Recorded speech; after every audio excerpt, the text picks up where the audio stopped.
what are we doing? We're going down slope. Okay, it was a little difficult to see where we were standing at the Polk tablet, but we were on the crest of a low rise.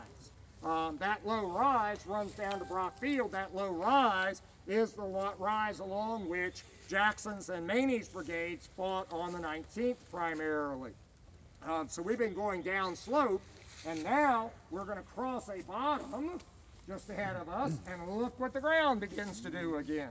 So another one of those ripples or rolls in the ground.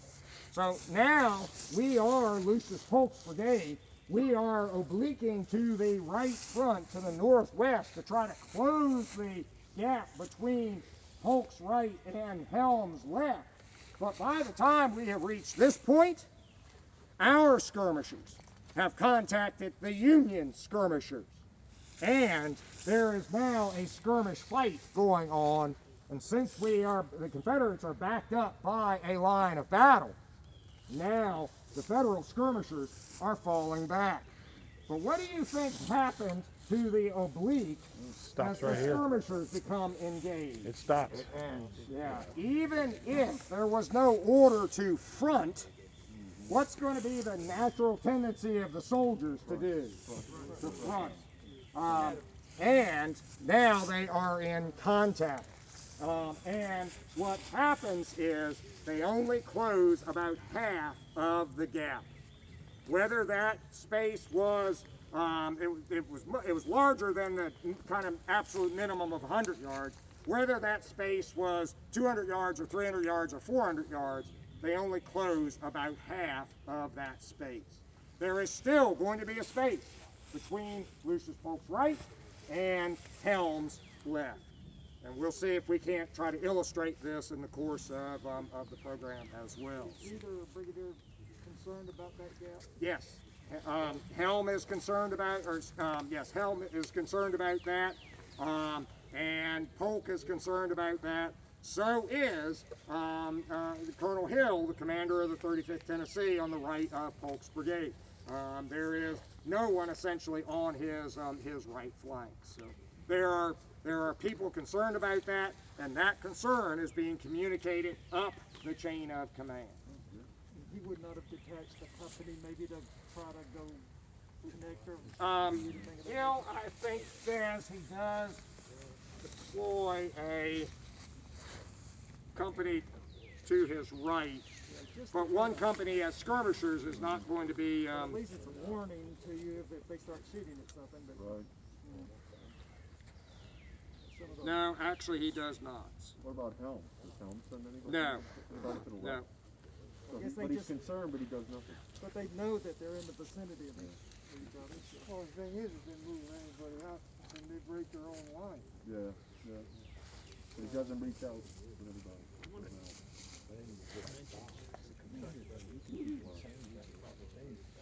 Okay. So when Lucius Polk got the order to begin the advance, he hollers to his staff and the regimental commanders, and they learn and they all command. Attention, battalion, half right face, forward march, and the line begins obliquing off. So Sam Wood, the center brigade of Claiborne's division, on the left of Polk, was supposed to do the same thing. But Sam Wood simply said, forward march.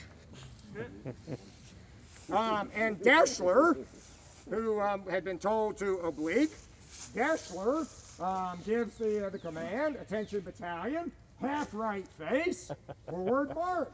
And when Deschler tried to go off to the right front, he is all of a sudden bumping into Sam Wood, who is simply going straight ahead. Which also means that the gap that they're trying to close, Polk's trying to close on his right, is now opening to his left between him and Wood. Right.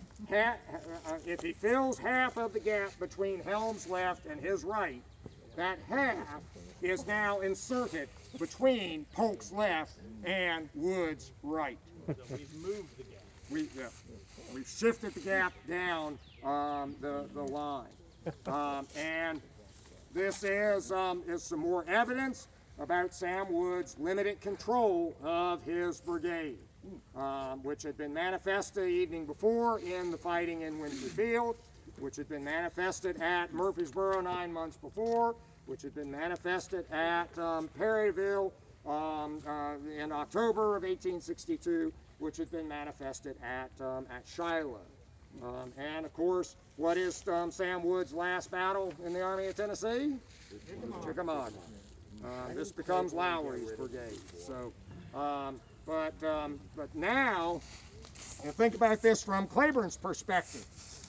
He's got a mile front in the woods. Now all of a sudden, his mile front is what? 3/4. A mile and a little more, a couple hundred yards more in the woods. He's got one brigade going off to the right front, one brigade going to the front, and another brigade which can't oblique to the right. And then there's another problem. Remember when we finished with Stewart yesterday? And I said that on the morning of the 20th, Longstreet is going to order Stewart to shift to the north or right to open a space for Law's division on the front line. When that happened, Stewart shifted in front of Deschler.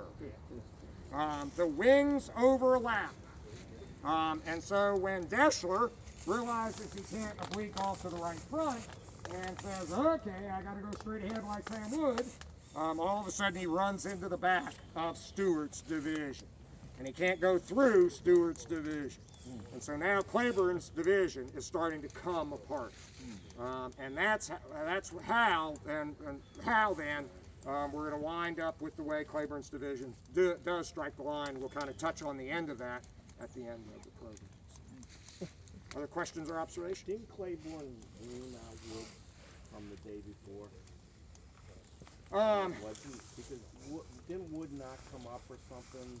Well, in the night attack, Wood had not well controlled his regiments, and moving forward in the woods, the brigade actually breaks in kind of the center, and the two halves of the brigade overlap one another, and the left of the part that's behind fires into the back of the of the troops in the front. So I think all those problems don't really come to Claiborne's attention until probably a day or two later, when it becomes, I mean, he's aware that there are problems in the field, but the cause of those problems is going to take some untangling. And once he's aware, it's very quickly after that, September 22 or something, that suddenly Sam Wood is gone.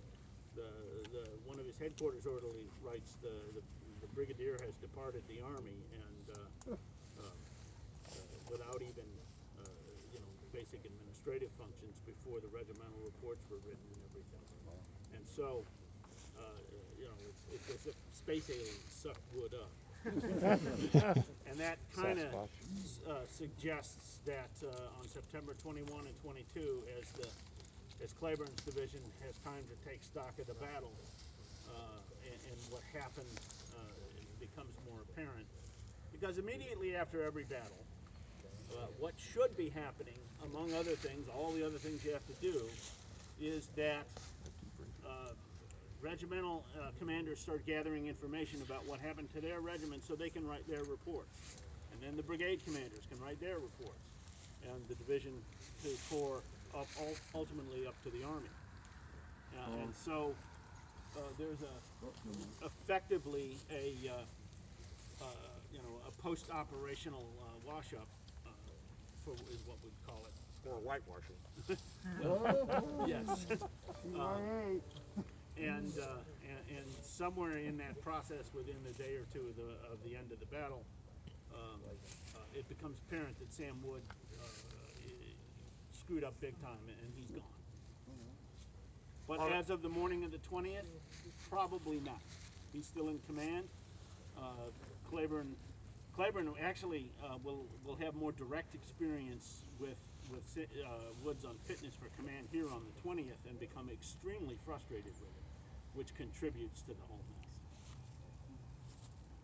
Was he a drunk or an opiate user, or just There is no indication that, well, there's no indication that he was any more of a drinker than the rest of the Army.